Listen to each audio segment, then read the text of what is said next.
Howdy, howdy, howdy. How's everybody doing this week? We have had a fantastic week again. I hope everyone is doing just good.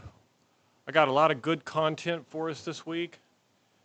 We're going to take a look at the solar trailer that I use for the coffee trailer. It is going to be a wild ride. So let me see if I can get you guys some pictures of that. Now, I think I've got probably a really good here. There we go. Let's take a look at that. So this is the coffee trailer, and this is what we did this weekend, actually. It worked out just perfect that this was it. Now, this is towards the end of the event, but you can see from this trailer, inside it we have a solar system, and I think I've got some pictures of that. Let me see if I can show it to you. I'll start off here with the batteries. It is a 24-volt system, and please, if you guys have any questions, please let me know. I'm just going to post something in here. We have started just to make sure that my question thing is popping up correctly. And so this is a 24-volt system, and you can see from this it runs up into these bus bars. Now, you'll see down there on the bottom left-hand side, that comes from the solar panels. This has two 370-watt solar panels on it. Now, these panels were exactly the same panels that I put on the RV roof, if you were familiar with that from last week. If not, I think I've got some pictures of them also. Let me just see. Here we go, roofs. So these are the solar panels, and they're mounted on those rails. Those rails make it very easy for me to take them off. Now, they are bolted down directly into the frame of the trailer. And you can see there I've got it sealed off where the lines go in. And then from that earlier picture, you saw where they feed in, where the shut-off switch is, and all that good stuff. So I'm going to just double check here, make sure that I can pull the messages up on the screen. Let me just find out where they all are. I think it is not there. YouTube overlay. Here we go. I think this should do it. That's that overlay. No. Well, we're going to set off fireworks anyway.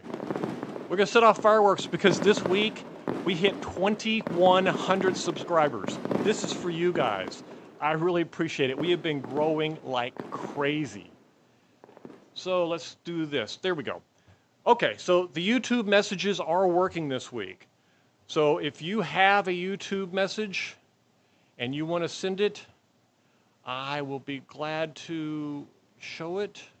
Let me just see if I can get this out of my queue. Let's see. I don't know if I removed that or if something else did. Either way. But, so that is, this playing is where the 370 watt, now there's two of them, and they feed into, from the roof, into the inside trailer. Let me just see if I can give an inside view. I think batteries, yeah. So you can see it here on this picture. On the left side, they come down the roof, run down the side, and go through that off-on switch. So you'll see that switch, and then that runs over to, well, let's see if I can do that. That runs over to this charge controller. So I have a Victron MPPT 100/20. Now, what many of you will ask is that enough to run both of those panels? I've probably got my phone here. Let me just do the math real quick for you. It is running 24 volts. So with 24 volts, at 20 amps, we can charge at 480 watts. So that does mean that it peaks out quite a bit of the time. Now, most of the time, it's only doing charging when the trailer's not in use. So that's not a big deal. But when you're using the solar inside the trailer, then you get a combination of the usage and the power from the battery.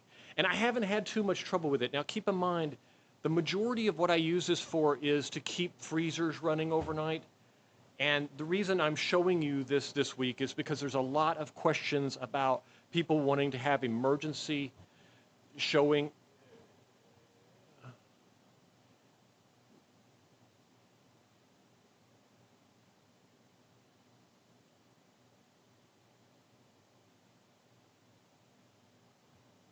All right, let me see if I can.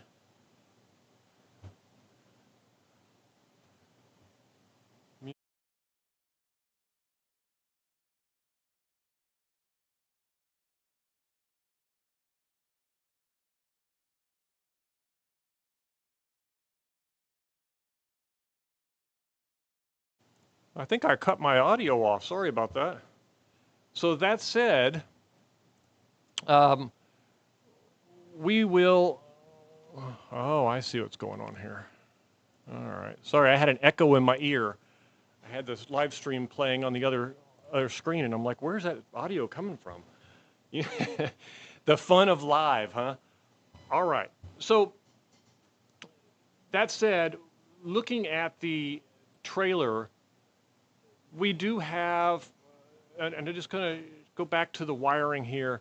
So you can see here the wiring comes up into the charge controller, not unusual. And then from there it runs into the bus bars, and the bus bars run up into the inverter. I think I can move that up a little bit, hopefully. Yeah, there we go. And then this kind of just runs on up into there, and you can see the inverter there. Now you'll see that orange cord plugged in. That's actually, while we're at the event, that's running some devices, the water pumps, and a couple of little other minor things. Interestingly enough, I did have a question come in last week that talked about what would it take to get a solar trailer to run the coffee business completely. Now, obviously, we would need a lot more solar panels than what we've got here. This wouldn't be enough to do it, but I did put a meter on it, and the meter is the same one I used to register the RV, and I think I got a picture of the meter when it was all said and done. Oh, there it is. So this was, I don't know, about 5 or 6 hour event. Unfortunately, it was kind of a dud. It wasn't super busy. But it did have the espresso machine running. It did have a coffee pot brewer running, a warmer plate to keep them warm, refrigeration, freezer, lights, the other miscellaneous ideas. And you can see here on L1 we have 5.12 kilowatts, and on L2 we had 2.96 or 3 kilowatts. So you can see that we did have a lot of power being used, but it wasn't an absorbent amount. It wasn't just ridiculously crazy to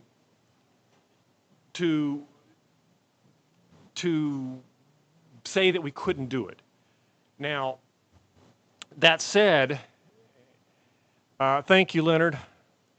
I see your congratulations. I really appreciate that. And you too, Cheryl's Country Living. I appreciate that. It's been a wild ride. You guys are fantastic. And for all of you that are here, I really do appreciate it. You guys are what this is all about. I started this just to spread my knowledge and to share a little bit of what I knew. What I didn't understand is just how many other people really were looking towards doing the same thing or needing the same thing. So I do appreciate it, and thank you for for everything that you've done. Getting back to the question is how much would it take to get there? And based on this meter, it's showing about 8 kilowatts. My suspicion is it does not take into account the power that was flowing in. I'll bet that I could fit 3, maybe 4 panels on the top of that trailer. Just take another look at that. You can see there's some room down there in the very back.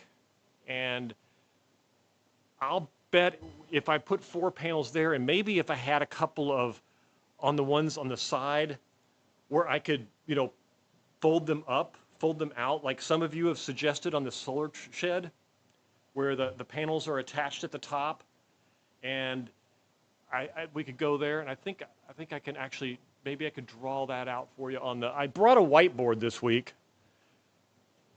I'm gonna hope that this mic is gonna work for you guys.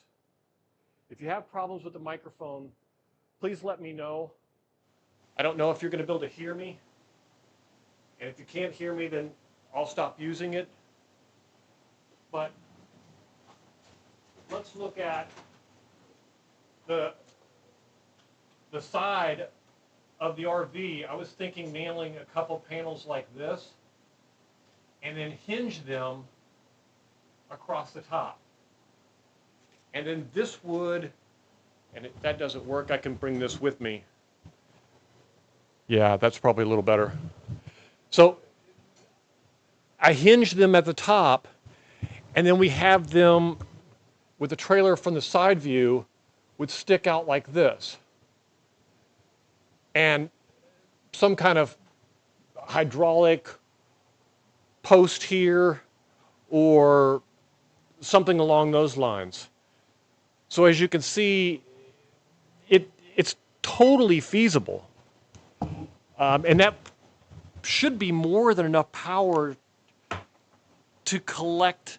Now, the trick here is going to be able to do this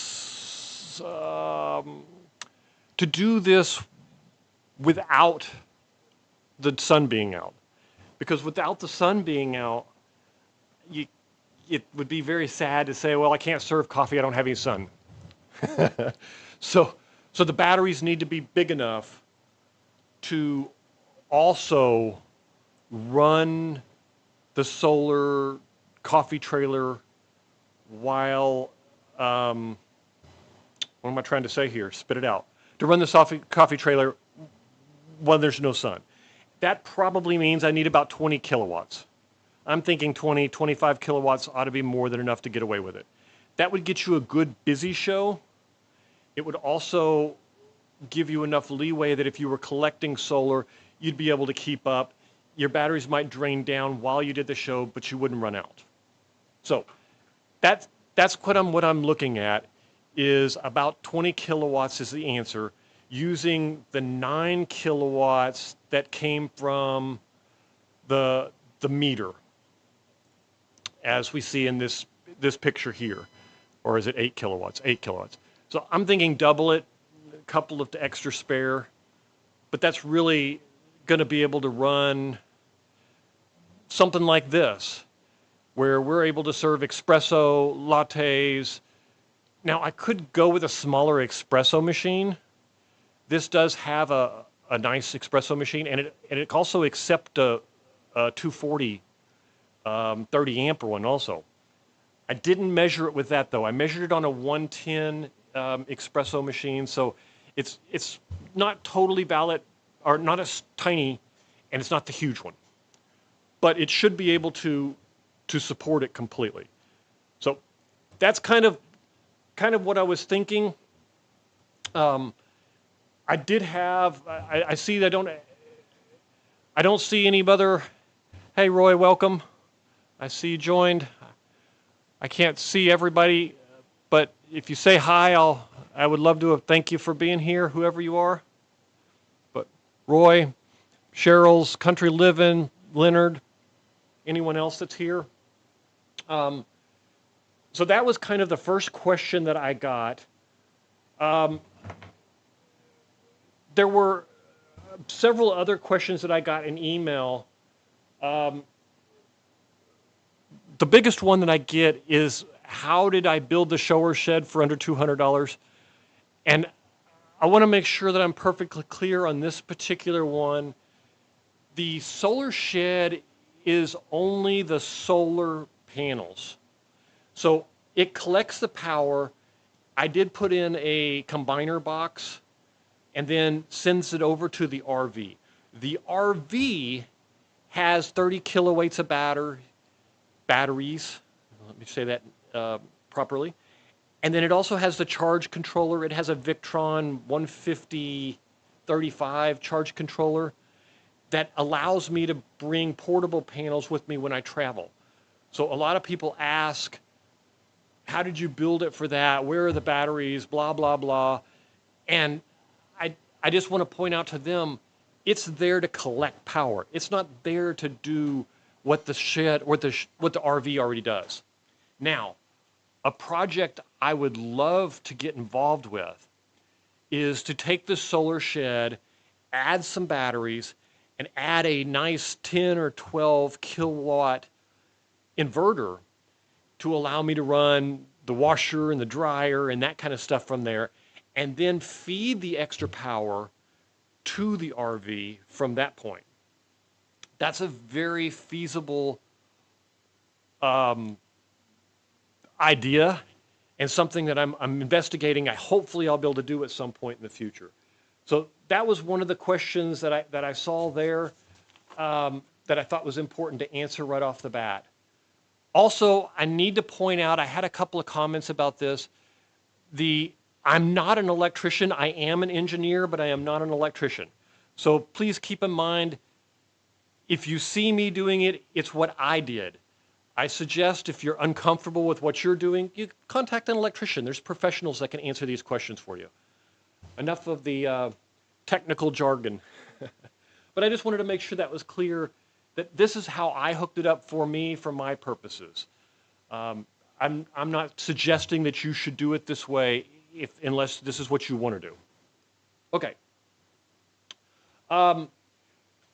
Another big question I've been getting, and I haven't done any videos around it, and I think I'm going to have to, is going to be connecting remote monitoring. Now, as you all know, I use Starlink, or maybe you don't I use Starlink, I travel with it, but I also have 24/7 monitoring ability. I can log in through multiple. Let's see if I can actually do a screen share here. Let's see. This one says it's sharing, but it's not the right screen. Let me see if I can adjust the screen real quick. If I can adjust the screen and show you guys this, that would be nice. Okay, display 2, yeah. Okay, and we say okay. There we go. Okay, let me just switch that for you. So here is the home assistant that I use to track my solar. It gives me all kinds of information about the solar coming in down here.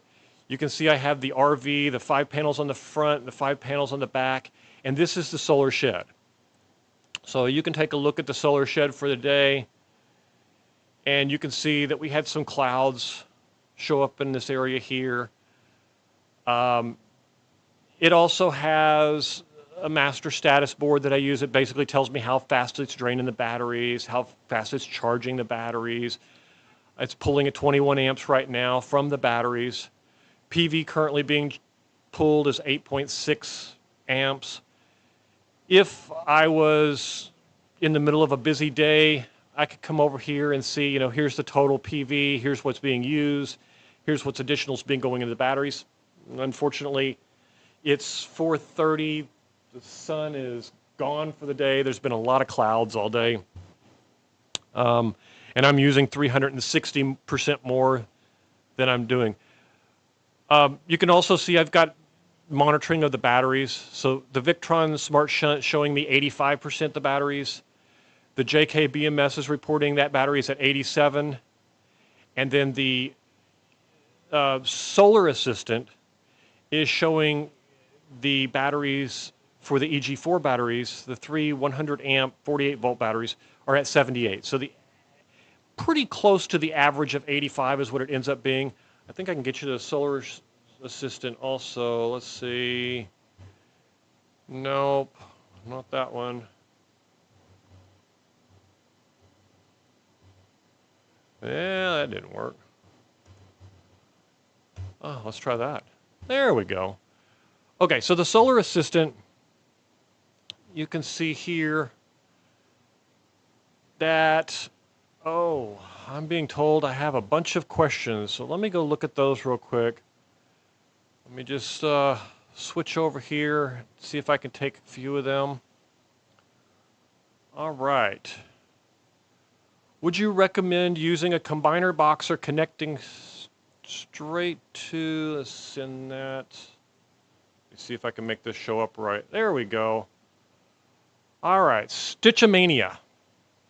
He's asking, or she's asking, whichever it happens to be, would you recommend using a combiner box or connecting straight to the inverters? It depends on your setup. So, for example, in the case of the solar shed, I had three strings of 4 series panels, and those 3 strings I wanted to run from the shed into a single charge controller. Therefore, I needed to combine them. Now, I did use those, what are those called? Rogue RV or Rogue PV connectors where you just plug 2 of them in and they come out the other end. The problem I was having is I was uncomfortable using them full time because they're not really rated to run that kind of amperage all the time. So what I did is I added the combiner box, and the only reason I added the combiner box is because it was permanently in the shed and I wanted to run 1 wire all the way to the RV, and that way when I'm traveling I can just use the same connectors. So I recommend, depending on your case, both of them are good, but you want to use the optimum amount of voltage to feed your charge controller. So let me back up and explain. On the top of the RV, I have 10 solar panels. They run at about 360 volts if all 10 of them are hooked up in series, and I could use 1 string straight into the 6000 XP. Optimum performance, optimum voltage, the minimum amount of losses, and the minimum amount of wires. In that case, if there was no shading, I would suggest you go straight to the inverter. I split it into 2 strings, 5 on one string, 5 on the other, and I still run 1 to each input on the inverter. I did it so that I could see string 1 versus string 2, which is why on the stats that I showed you a minute ago, that you could see RV front, RV back. That was, in essence, we took a trip to Pennsylvania. Me and my wife went to Pennsylvania on their way to a convention in Connecticut, the Mohegan Sun. Unfortunately, the casino was the only one that won there. But when we were there, I learned, I had just hooked the solar panels up, and I had them all running on 1 string. And fortunately, I had the foresight to put 2 sets of wires from the roof. Because when I parked in 2 RV parks in a row, the sun would hit half of the panels, killing all 10 in the string. So in that case, if I only had 1 input, I would use a combiner. Combiner boxes are best when you're combining lots of strings off the top of a roof, off of something like that, a solar shed, something like that. So it depends on your case, really. And I know that's a wishy-washy answer, but there is no fixed 100% answer to get you from that one. Hopefully that answered the question. Let's see, what do I got else going on? Let's do, I was working on showing you Solar Assistant. So for Solar Assistant, I need to get rid of that too, don't I? There we go. All right, for Solar Assistant, and thank you for the question. For Solar Assistant, you can see here, I have the batteries hooked up directly to Solar Assistant instead of going through closed loop on the 6000 XP. They both work equally well. I just prefer to see all the details of each of the batteries in case if I'm having problems or whatnot.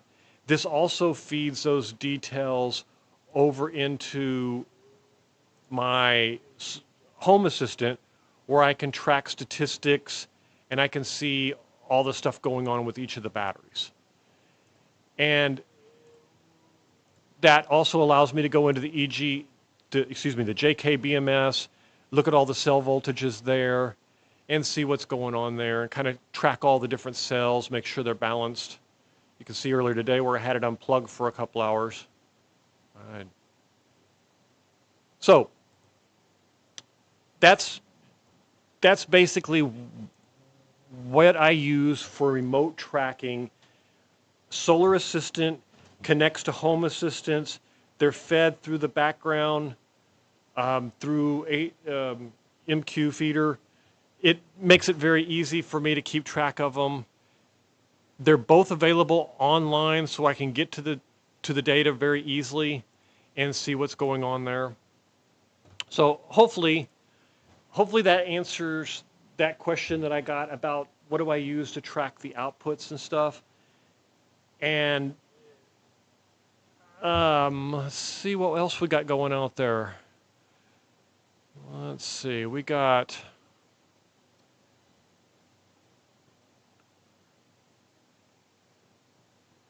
so one of the other questions I received earlier this week, it was very obvious question on the surface, and I hadn't really thought about it, but it was how much solar do you typical RV need to stay off grid? Now, the trick to this question is a typical RV. We live in ours full time. We use a solar shed to balance out things like being able to have hot water 24/7, not have to use the gas unless we have to, things like that. So that's why I say the trick to this question is truly in the devil's in the details. So let's talk about a typical RV. A typical RV can get by with 5 or 10 kilowatts of power, which is 1/3 of what I have. I have 30 kilowatts of power. It allows me to run completely and totally dark mode, no solar, no grid, nothing for a full 24 hours. You add solar to it without the solar shed, and I can collect 20 to 25 kilowatts a day. The solar shed adds another 6 to 7 kilowatts. And I think, let's see, we can look at that and confirm that. Just jump over here to show you what I mean by what's nice doing these. So I go over to PV, I go over to the Victron, and you can see here the solar shed collection by day. So today's yield was 5.9, 5.6, 7.3. So majority of the time when the sun's out and I've got room in the battery, I'm going to collect about 7. So you take that 7 and you add it to the 20 to 25 that's collected from the panels on the RV, and I can run practically forever. You take the 7 out, and you have to start eliminating things.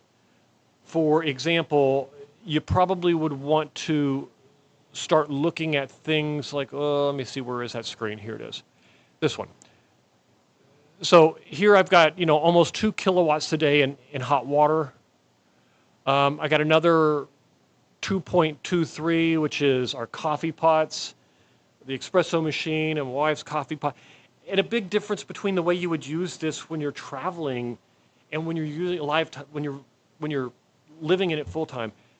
We set the timer to go off and the coffee just stays hot all morning. If you were traveling and living off grid and you were boondocking somewhere, you would turn the coffee pot on, you would make the coffee, you'd either throw it in a thermos, drink what you want, or you'd shut it off. You wouldn't use 2.2 kilowatts to keep coffee hot or to make your espresso in the morning. You wouldn't have 2 kilowatts of hot water. You would more likely have no hot water unless you were going to take a shower, and you probably would even use gas for that, unless, of course, you had an excess of power that day. Now, in this case, it's possible you could have an excess if you've got as many solar panels as I do. There's 3,700 watts on the roof, so you could get away with that.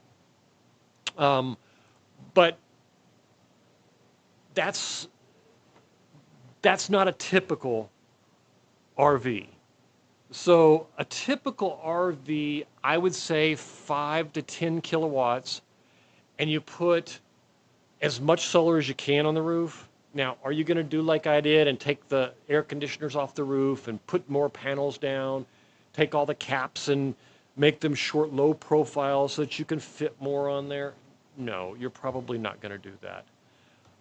I did that, but that's because I wanted to fit 12 panels up there. Now, shamefully, I only got 10. But it allowed me to put the remaining 2 over on the food trailer. So it still worked out very well.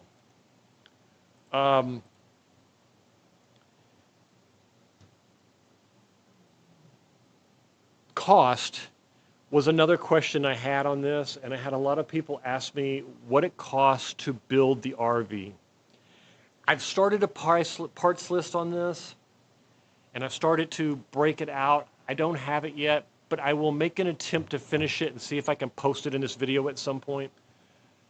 I'll include links to things, the signature solar where you can get the inverters, the batteries. The DIY battery, I'll include the details of it, not really a link for that. The charge controllers for the solar shed, all of the connectors and bus bars and wire and cable and where I got those from and what they ran.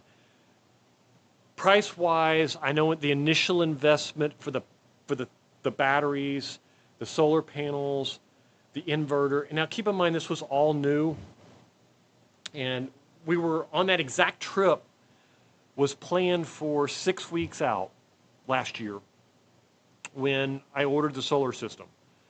And we decided that we were going to the Mohegan Sun for a big event. We were going to be there for 5 or 6 days, but there was one hitch. You could stay in the parking lot. It's free, but they have no utilities, no water, no nothing. So having 2 dogs, having to stay in a park, being an hour away from the convention, or get the solar system done and bring it with me and have it there immediately, that was obviously my choice.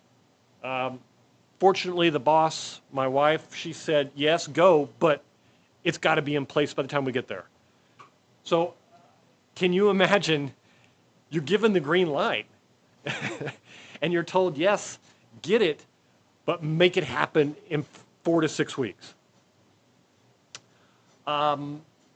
Yeah, to say the next 24 hours was a spending spree is, yeah, I'm sure when she sees this, she'll nod her head and say, yeah, it was a spending spree. Inverter and batteries and solar panels ran around 8 to 10 grand. That went really quick. That's not really the part that catches you off guard because you're placing that order, you're expecting that. The thing that really caught me off guard were the simple mistakes, the things that you don't know. And I'll give you an example. I'm hooking up all of the batteries to the inverter. And I run the bus bar across, and I connect it to, and I'm thinking, okay, I got 3 batteries here, and what size wire do I need? And I'll just use the cables that came with the EG4 batteries.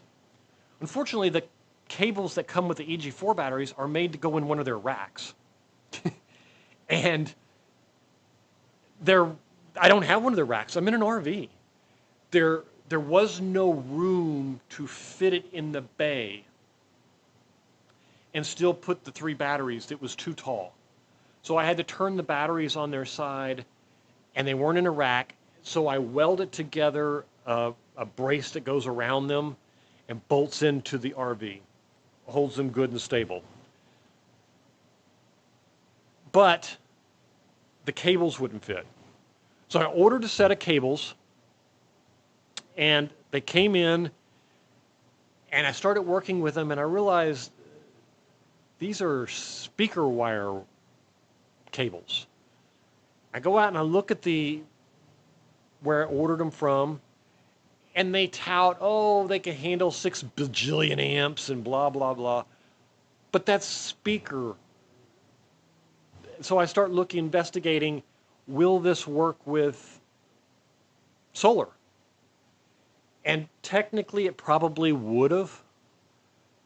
But then I just did some investigation, did some work, took a look at what it was going to take to do it really right. And I came to the conclusion that I had the wrong wire.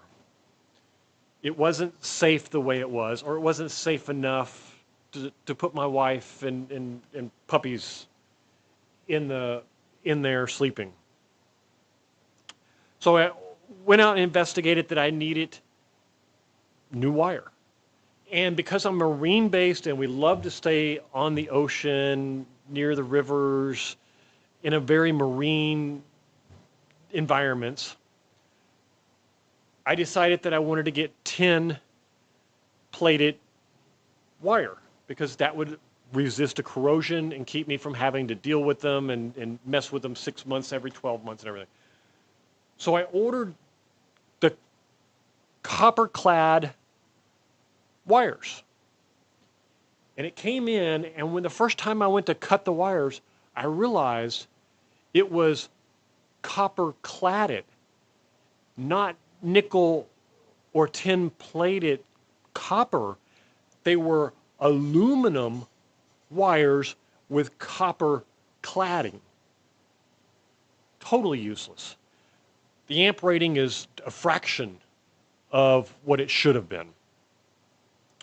So that immediately started me down the path of ordering wire again.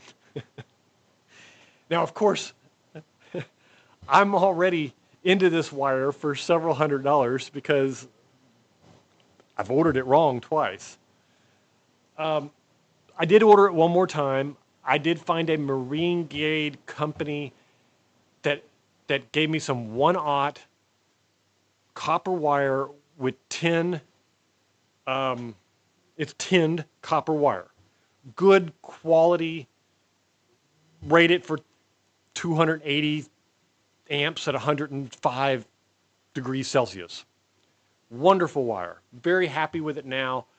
It did have to go with a little nicer lugs because at this point, without the nicer lugs, you're basically giving up the weak spot to just be that lug. And thanks to all those people who are online. Please feel free to ask questions if you have them. Otherwise, I can sit here and talk all night, and I won't pay any attention to it. So I'm here for you. So if you have a question, feel free to just blurt it out. I'll be glad to go back and answer it. So I replaced this cable one more time, and I went all the way from the inverter to the bus bars. I went from the bus bars to the batteries. I added a smart shunt on the way. I added an inline fuse to do that. Even though the batteries were fused and the inverter's breakered, I still wanted to go with that. It gave me a little bit of room for growth if I ever wanted to install more batteries. At that point, I was pretty sure I needed at least 5 more kilowatts. I was at 15 kilowatts. And I was pretty sure that to comfortably get through a day, I needed 20. Now, keep in mind, my wife and myself are those, we don't like sleeping in humid, warm weather. The air conditioner's on 62, 63 at night. So that's not optional. That was one of the caveats to installing the thing, the go ahead to do it. It had to be done in 6 weeks. But now the added pressure of, and you got to be able to run the air conditioner. Get it right the first time. Because she's not going to let you order more equipment after you spend 10 grand on it. So I got the wire done this time, and then it's just a matter of adding small pieces as you go along. How am I going to track this when I'm there? Added a Starlink to it. Now I can go park in a parking lot. Now, give the big payoff here. We did go on a 6-week trip with the RV immediately after all of this purchasing. I had the system installed and all running. I had all the panels running on one series of one string. And we went to a couple of RV parks, and basically I just would skip the plugging in because it was like, I don't need to. That was very convenient. It was very nice. Then we went to the casino, and it was a total success. The amazing part was, when we got there, I'm freaking out because it is hazy outside. There's not any direct sunlight, but the panels really produced. With all that reflective light, we were able to run the air conditioner all night, keep the puppies cool during the day. Now, the weather wasn't Florida. It wasn't Florida weather. It wasn't like it was today where it was 95 degrees here during the day. It was 70, 72. So it was very nice and easy to keep up with, but the batteries would recharge during the day. Everything worked exactly the way it was supposed to. I was very, very glad, because had that been a failure, it would have killed the whole process going forward. She wouldn't have wanted it anymore. We would have been back at RV parks and plug it in every time, and that would have been the end of it. We'll say for a while I was a little worried about how much power it would take, but I haven't had any problems. I really haven't. It's a 50 amp plug. The 6000 XP runs 6,000 watts, 3,000 watts on each side, and it hasn't really given me any trouble. And that's really how that came to be.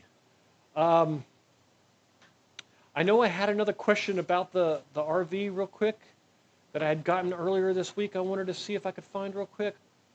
What inverters do you recommend for RVs? Now, this is where I want to say again, I'm not an electrical engineer and I'm not an electrician. I have used a 6000 XP because it works for mine, but it does not have the mobile certification for grounding. You have to work the grounding, the ground neutral and the bonding between them is built for home base. So the only reliable inverter that I would suggest if you are looking for something with all of the right proper certifications and stuff is the Victron.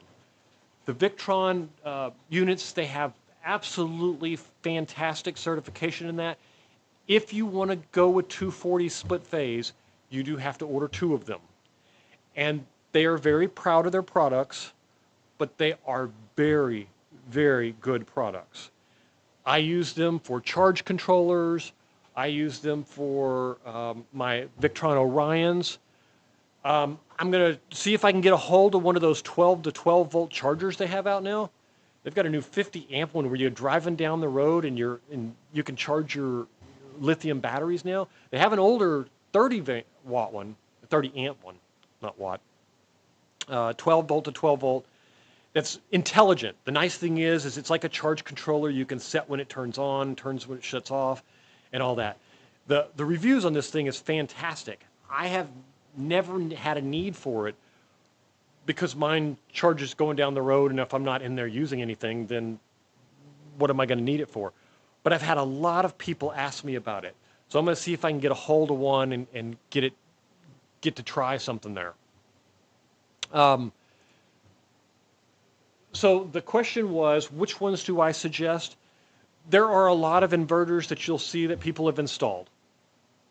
I've installed a 6000 XP. I've seen the other EG4 battery, the other EV4 inverters, the 3000 watt, what they call the Pikachu unit. But the Victron has the certification for the neutral ground and everything, as I understand it. It is a fantastic unit. It's just they're very proud of it. So that was my suggestion there. But mine is what I have done, and I suggest that you do what you're comfortable with. Can I add solar to my RV without upgrading the stock battery system? And the answer is absolutely yes. There is multiple options here. You can leave the 12 volt system there. Even if it's a 24 volt system, you can leave it there. The Victron Orion can assist it. You can also use the new charger. I don't know the name of it. The Victron charger one, the one they have, the new 50 amp one I just talked about. That one will allow you to charge it based on other 12 volts with complete isolation. Excellent devices. And you can leave it completely independent. I chose to pull it completely out, which is where the question came from. When I got this question, it was based on a video that I did probably 3 weeks ago now, where I had some requests for people that said, I don't want to have a 48 volt system, a 12 volt system, and a 120 volt system. So they asked me, could I get rid of that? And I said, well, yes, this is how I did it. I took 2 Victron Orion devices, and they're 30 amps apiece, and I completely replaced my 12 volt system. I only need one to run the system on normally, but I put 2 of them in there because when the stabilizers run and when the slide outs go, it would get sluggish, and I didn't like the sluggishness. I don't know how good that was for the motors in those devices. So I went ahead and put a second one in, and it completely replaces my 12 volt batteries. All my 12 volt stuff stays on no matter what now because they're directly wired into my 48 volt system. So that was how I solved that problem. So yes, the short answer is absolutely yes, you can leave the stock battery system in place regardless if it's 12 volts or 24 volts. Even some of the 24 volt ones, you can leave them in place also.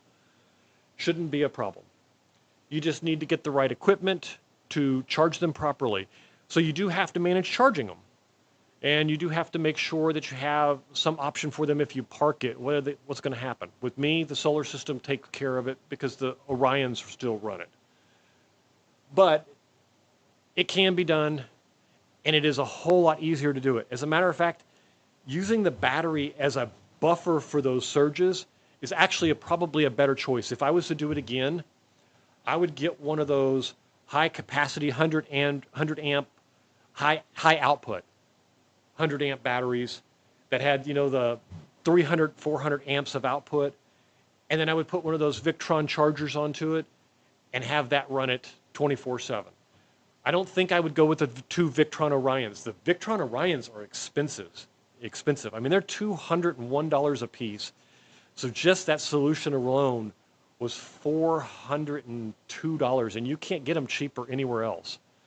I'm very surprised just how consistent the pricing was on that. Moving along,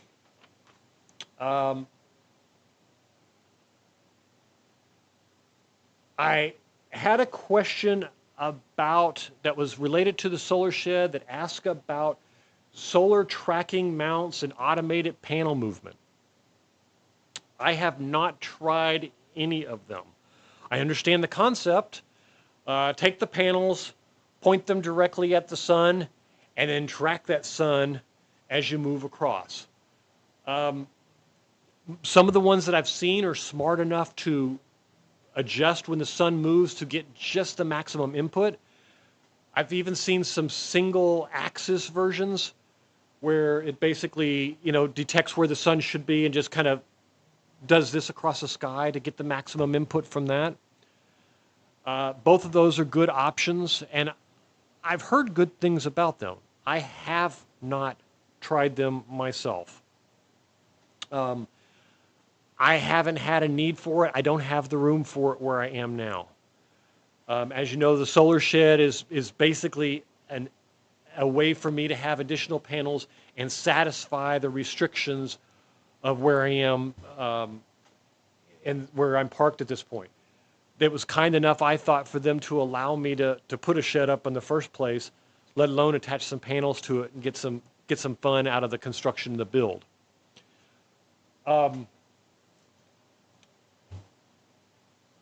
What was the best battery for a DIY setup was another question that came in, and I don't remember which category it was that it came from. I want to say it was a video that I did on the RV where I showed the EG4 batteries and the DIY battery. And if you were the one who asked the question, please speak up and let me know exactly what you're looking for. But my suspicion is that was what it was. I showed the EG4 batteries. I showed the DIY battery. The best battery is a very relative question. It comes down to, in most cases, it depends on what you're trying to accomplish. If you're trying to put together a house system where the batteries are mounted outside, you flip it on, and you forget about it, then you go with the outside wall mount batteries that are connected to the external inverters. They connect to the solar panels that are permanently mounted on your house or into other structures. Those batteries are 15 kilowatts apiece. A couple of them, they're very nice. I'll include links to them down there. I think Signature Solar has a couple of different options on them. And there's a lot of different brands and stuff out on them also. But those are sit and forget, really nice external things. That's one variation. If you're building it in your garage and the rack mounted batteries can't be outdone. There are a variety of 100 amp 48 volt batteries at this point that for a house system, you can't beat it. You can buy racks of 6 of them. They're 30 kilowatts and very reasonably priced. Now, if you're talking about mobile applications, let's talk about that for a minute.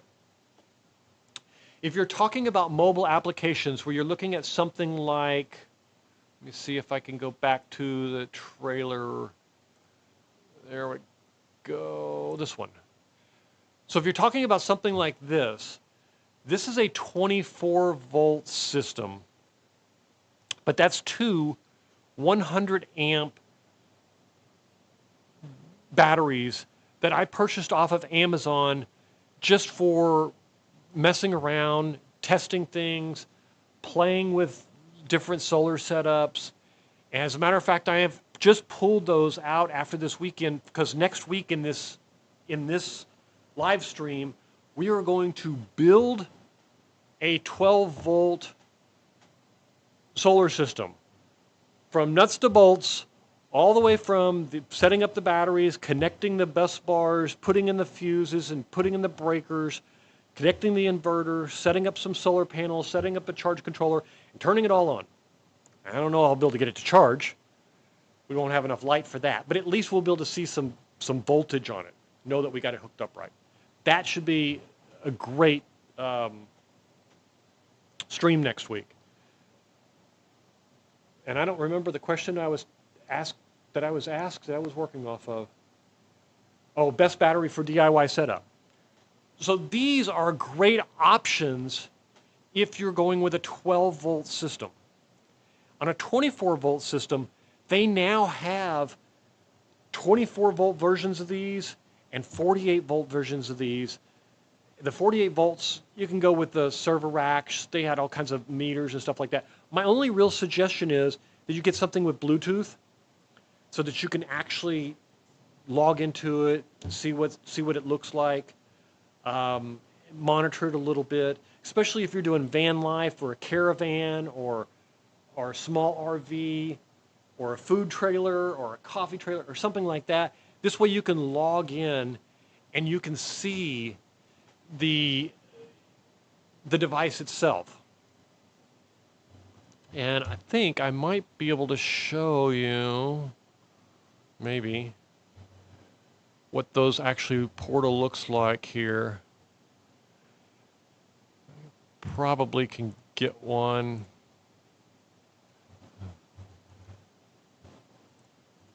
Victron's really good at the monitoring equipment. Oh, there we go. Okay. Let me see if I can switch to that screen real quick. Screen, this one. Quick play. There we go. All right. Oh, sorry, that camera's not pointing to the right place. Let me just turn that real quick and see if I can get me on the screen too, instead of that board. Well, almost. All right.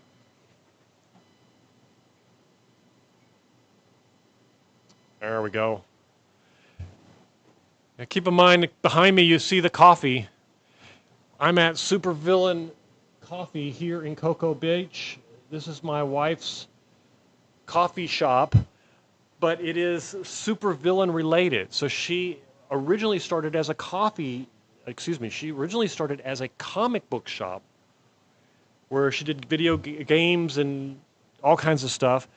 But now she turned into a coffee shop during COVID, and it just took over the world. So, but you can see she carries a variety of beans here that are flavored beans and a lot of other stuff. But okay, so, and if you're ever in Cocoa Beach, directly across from Ron John's, she's in that strip center. Make sure you stop by and tell her hi and tell her I sent you. Okay, and she's nice enough to let me use this place to live stream each week, which is really good. All right, let's take a look at the what was it that I was going to go look at? Battery. Yeah, I think I was looking at something with a battery. I don't remember what it was, but anyway. So you can see this is the Victron system running off of the Linux version of their software. They call it Venus, something like that. It basically simulates the setup for getting to all your Victron stuff. So it's very nice because I can get here to it through, I can get to all the different devices and see everything right here online. But I think the part I was interested in showing you was the ability to track the battery on a Victron, connect through the Bluetooth. Oh, through the Bluetooth. That's what I was going to do. That's not even the right website. That was nice to know, though, huh? I get sidetracked easy. Squirrel. Okay. So if I go into the battery here, I do connect to the JK through Batmon, and it basically connects to the Wi-Fi. And so it connects to the Wi-Fi, not the Wi-Fi, it connects through Bluetooth. It pulls Bluetooth and pulls all of the information that comes through the same cell connect, not cell, so the same Bluetooth connection that you have with your Bluetooth device. So instead of the app connecting, the Solar Assistant does it. It's not Solar Assistant. Let me just show you the add-on. So Batmon here, you go in and you configure the device, so the JK device, and it basically connects and pulls back all the statistics for that battery. The only problem that I've had with it is that it basically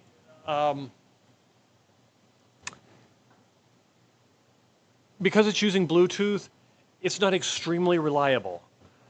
And it's not, what is the word for it? 99% of the time, no problem.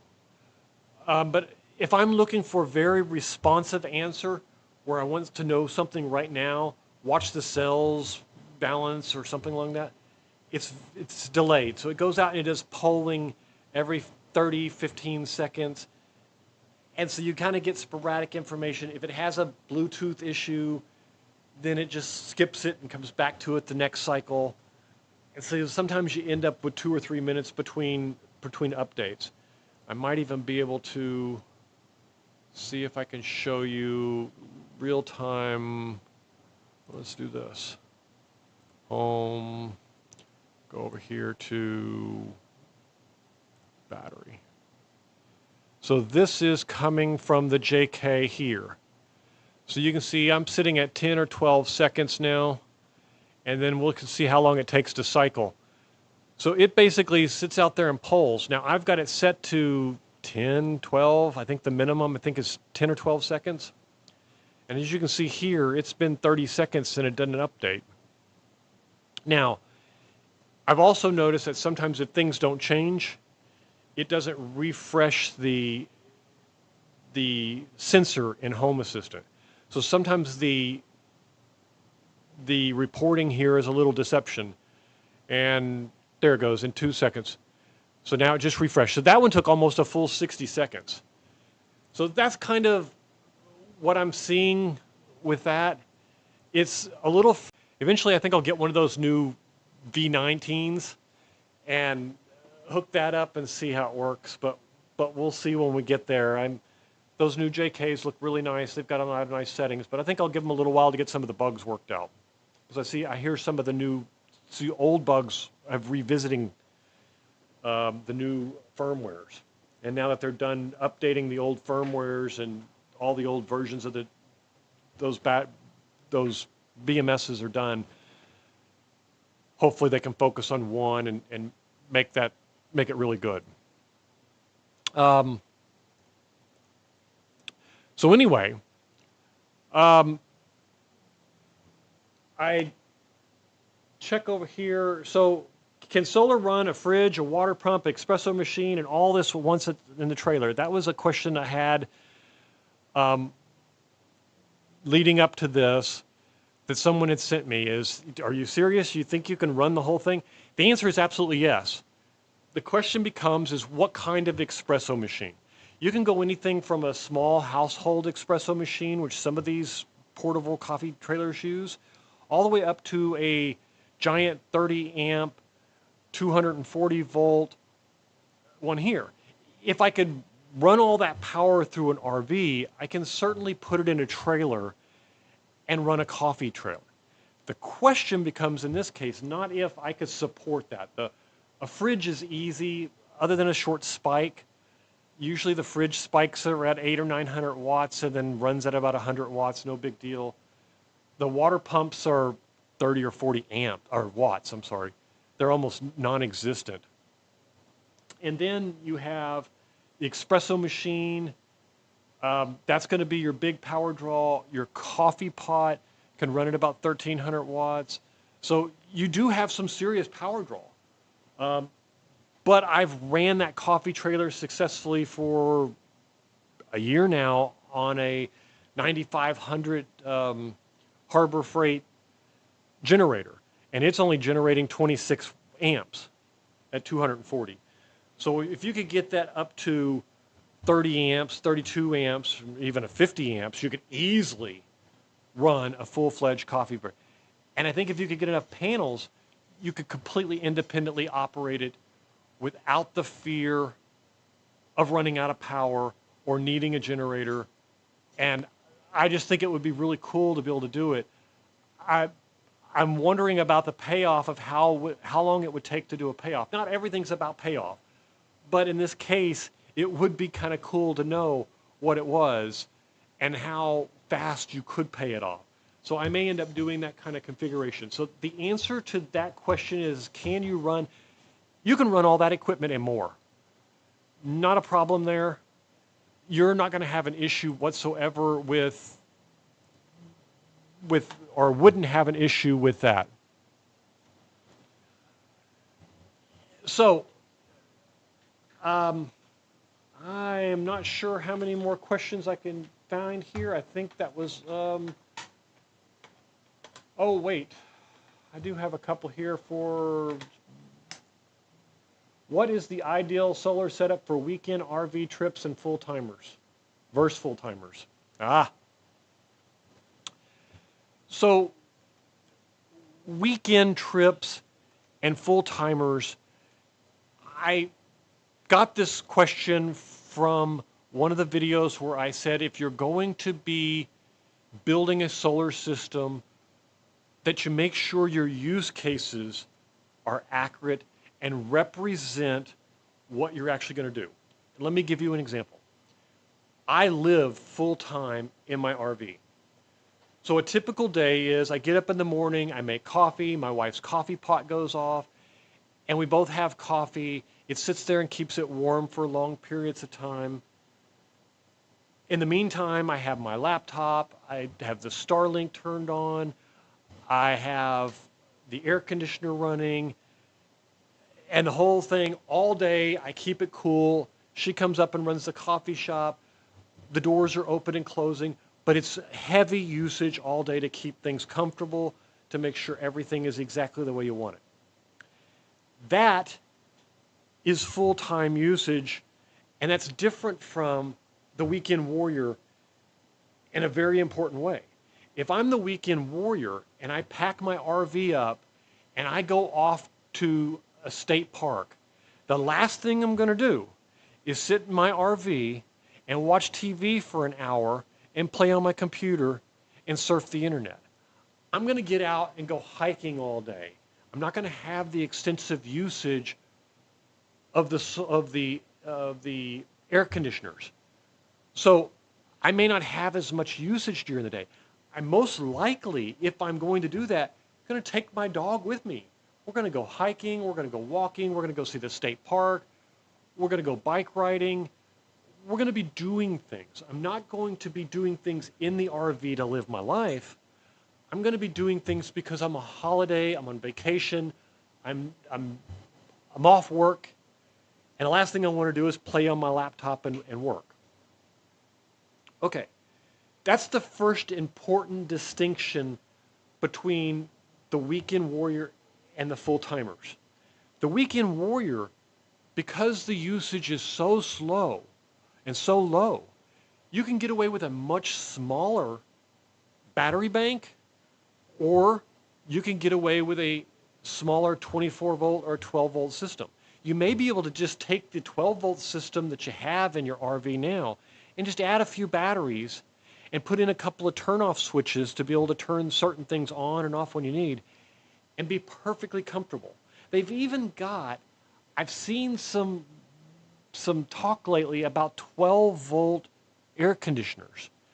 Now, I don't know anything about them, but I can tell you if they come out with them, it should be very popular, because a lot of these small van lives, these small RVs, all you need is a little to the air to make it comfortable to sleep, to make you comfortable and everything. So in that extent, how much is the difference between the weekend trips and the full-timer? Really depends on what you're doing on those weekends. For me, if I was going to see the Grand Canyon on vacation, I wouldn't be in my RV all day. I would be out looking at the hills and hiking and doing this and doing that. So I wouldn't need an air conditioner. At the same time, if I had spent the next week of that same trip working, then I'm going to have extensive air conditioning because they're going to be, it's going to be at the top of the mountains and overlooking the Grand Canyon and stuff like that.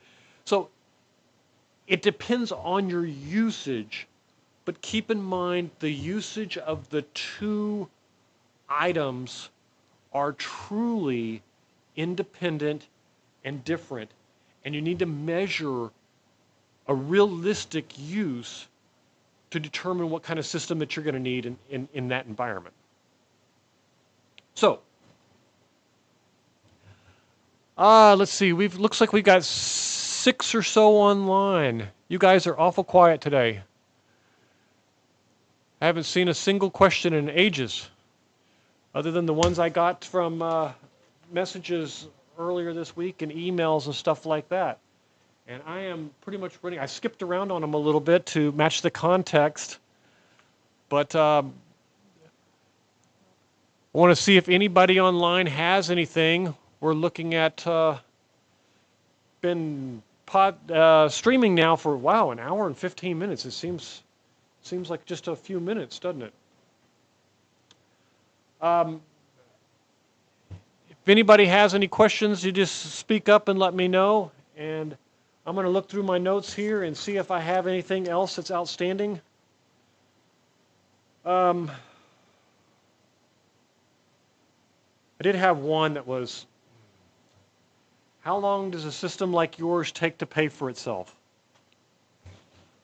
It's a subject that I'm not particularly fond about.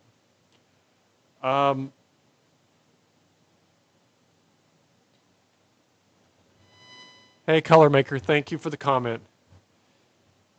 Yeah, it's quite a bit of information. The question that I'm looking at is, what does it take to pay for itself? And I'm going to answer this question in 2 ways. One's going to be my smart butt response, and then I'm going to give you a serious answer. And my smart butt response is, well, how long does it take to pay back your car?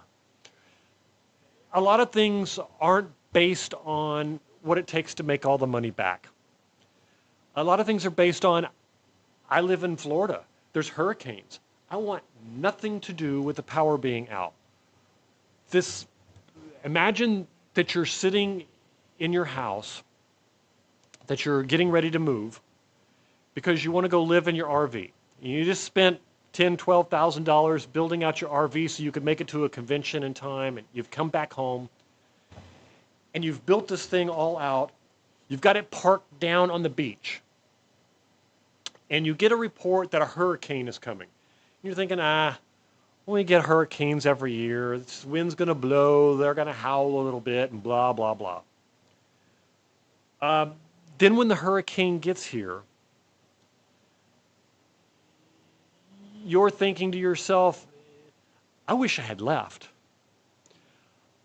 You've got an RV sitting down on the beach where the eye of the hurricane is going to go directly through. And you're parked in a house that's in the line of fire, and the power goes out for 4 days. Now, fortunately, I had the food trailer there, and I had the generator, and I had a small solar system, and we were able to make it through. And everyone keeps asking me, well, why don't you just go get in your RV and live? And you know what? I could log into my RV system, and I could see all the reports, I could see all the data, I could see all the content.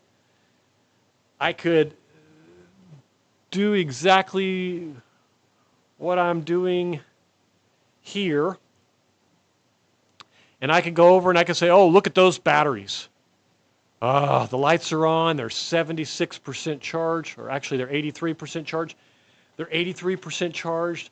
I have all the power I want, except they're on the beach and there's 3 feet of water around everything, and I can't get to it. And at that point, I realized it doesn't matter how long it takes to pay them back. I am never going to be stuck in a hurricane power outage ever again. And let me explain why.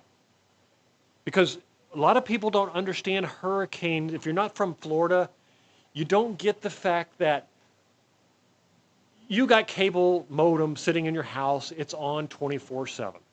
You never have any problems. You never have any issues with it. The power blinks out for a few minutes. It comes back on.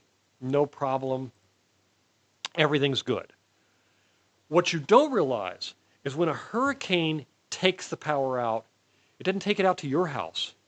It takes it out to hundreds of thousands of houses, of buildings, and infrastructure. Infrastructure is what's really important here. All cell phones, gone. None of the towers work anymore. They're all out. They don't have power either. Because not only did the grid to your house, it's not like someone hit a telephone pole, knocked down a telephone pole, and your wires went with it. The high power lines that come through that area of the country are gone. And it was 4 days before we could get them back. And so the cable modems, out. Cable TV, out. So you have no internet, you have no phones, you have no power, and even if you do have a generator, which we did. Now, I was very, very fortunate. As soon as this started to hit, I went out, took every gas can I could find, and I got about 40 gallons of gas, and I could run my generator, and I could live on my power and charge my phones and blah, blah, blah. But what good did it do me? There was no cell service. It was blacked out for 2 days. Occasionally, a text would go through here and there. Occasionally.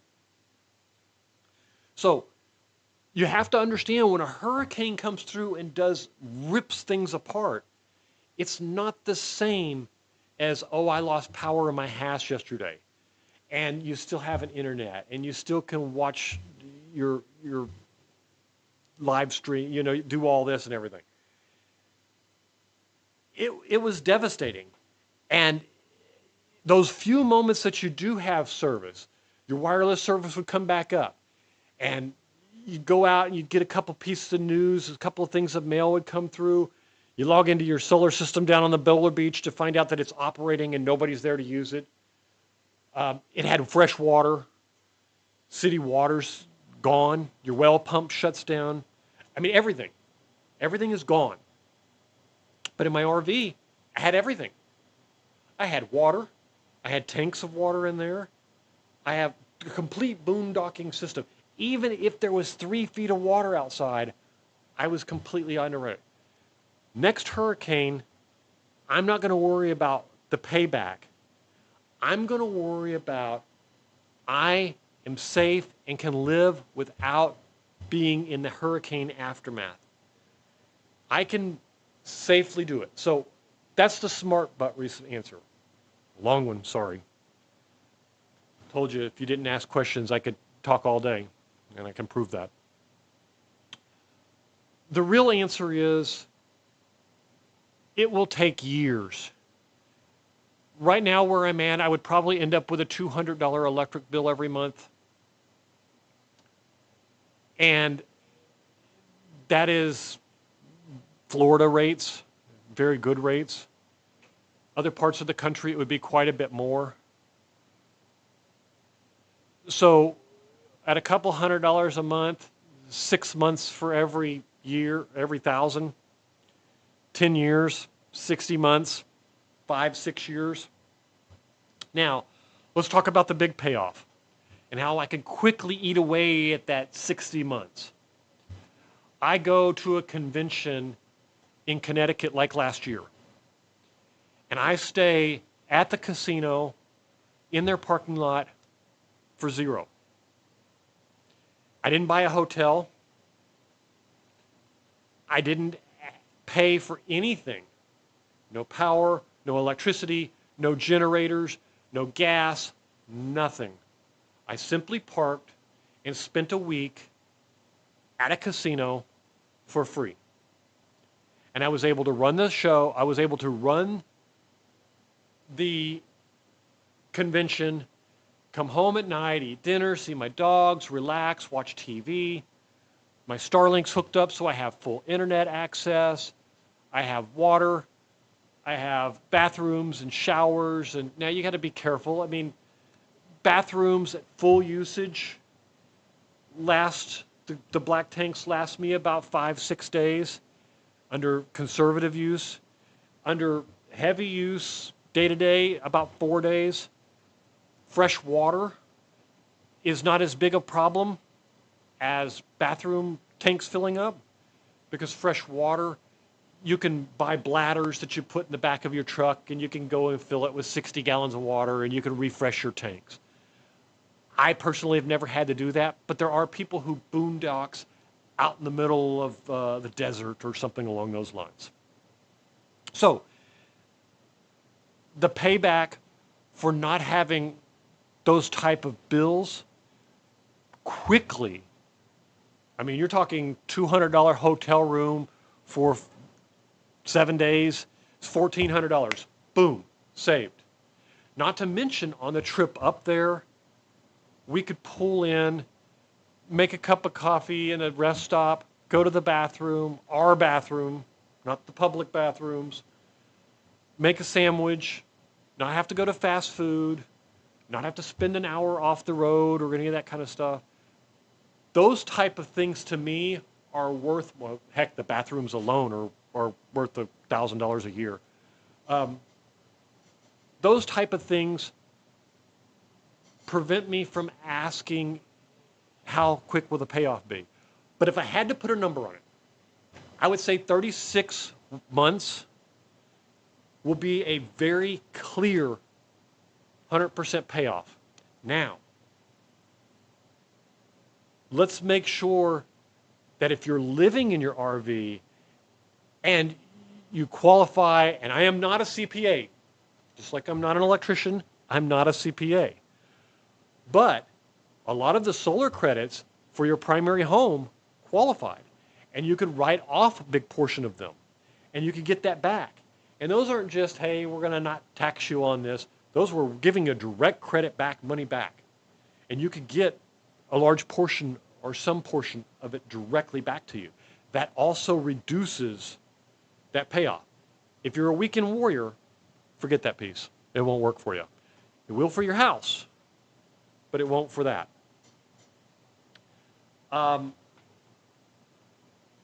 So what is the payoff? The payoff can be as quickly as 2 years for me, and it could take as long as 5 or 6 years. That's the legitimate answer. It seems to be pretty good. If you get a bad installer that puts something on your house, and you could have another 10 years of paying off. It could take a little bit longer, but at least you won't have an electric bill that goes up every year. So, all right. I have gone on and on and on and on. And I'm going to give it another 4 or 5 minutes, get over an hour and a half, and call it quits unless I get some questions or something else that somebody's looking to want to ask. I'll be glad to answer any questions and stay until they're all questioned, but looks like we still have 7 online, so I'm glad to see everybody's here. I do want to take a few moments to really give you a heartfelt thank you to all my subscribers, all of you who watch my videos.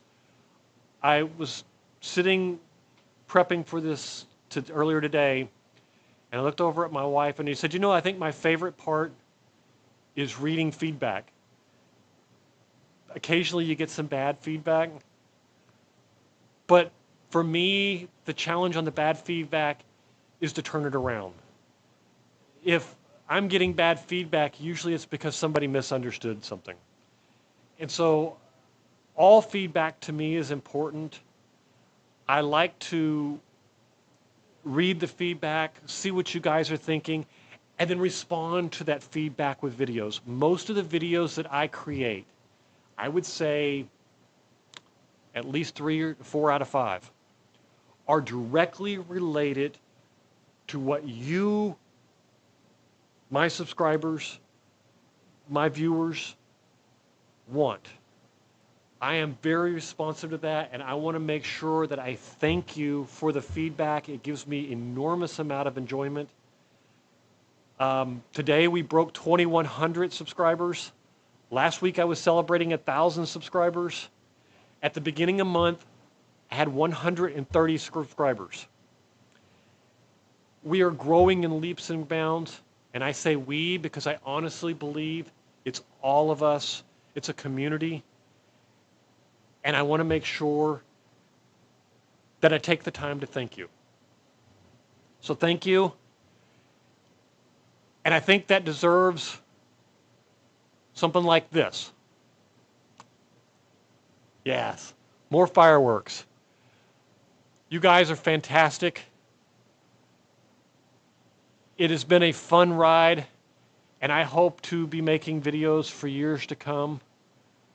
I have got a string of ideas a mile long that came from you guys, of things just like all the questions. I've got a string of ideas, and I'm just going to continue making videos until nobody wants to watch them, or I run out of ideas, and somehow I don't think I'm going to run out of ideas. All right, then. I think that puts us at the hour and a half. I hate to call it ends, because then I'm just going to sit here and look forward to next month, next week, and next month, being the beginning of next month. We are going to put a board back here, and I am going to take, and I'm going to see if I can show it to you. Not show you the actual project, but show you, where is it? Huh. Lost it. There it is. So we are going to take some pieces from this. I stole the batteries from this. I have another set of bus bars. I have another turn-off switch. I have another off-on switch. I've got an inverter. This is a 24-volt, 2,000-watt inverter. I have a 12-volt, 1,000-watt. So we're going to hook that puppy up. We're going to build the system completely out. I will be using the charge controller here on the screen. And we are going to run that inverter into the ground. We're going to see what we can hook up to it. We're going to see what we can get away with. We might even try taking one of the refrigerators or freezers she's got running here in the coffee shop. We won't tell her. If she catches me, then that's not what I'm going to do. So we'll see if, I don't know that it can brew coffee with it. It's only 1,000 watts. We'll find something. And it's going to be a blast. And I hope that you will all join me. That is next Sunday at 4 o'clock. And I look forward to seeing you there. Also, I've got a ton of great videos out. I'm going to start including as many parts list as I can get. I know when I first started, I didn't collect parts list. I didn't put them together. I didn't go hit all the links. I didn't do all that. The latest video has a complete parts list. You sign up for the mailing list in the description below, and you can get to the supplementals, which has diagrams. And in this case, it has diagrams of how I connected it to the grid, how you can configure it to automatically switch back and forth, how you can have it just go pure solar and use the grid as backup, so on and so forth. It's probably some of my best content yet. Check it out. The supplementals are good that show how I hooked up the 6000 XP. It shows how to hook up and reroute from the grid plug-in that was in the RV to new ones, and then those to the fuse box, and how I get around doing that without expensive switching systems. Because the one I have, it's built into the inverter. Some of the inverters don't have it built in. Now this is an all-in-one 6000 XP, and you'll see the link for that down below if you're interested. But The system that we're going to build next week should be a blast. I look forward to the questions. If you have them and you want them on my pre-registered list, email them to me, mattmansolar.com, and I'll get them on the list. Type them in the comments, send them to me through a YouTube video or something. Either one, all of them, I'll find them and I'll get them on the list. Any last minute questions or anything that anyone wants to cover? I see we've gained subscriber or watchers since I said I was going to disappear. Please take the time to think about questions and bring them on next time. I'll be glad to answer any questions I have. And I'm going to set off the fireworks and call it quit for the night. Here we go. Thank you guys. You're wonderful and I appreciate it. Thanks for everything that you do.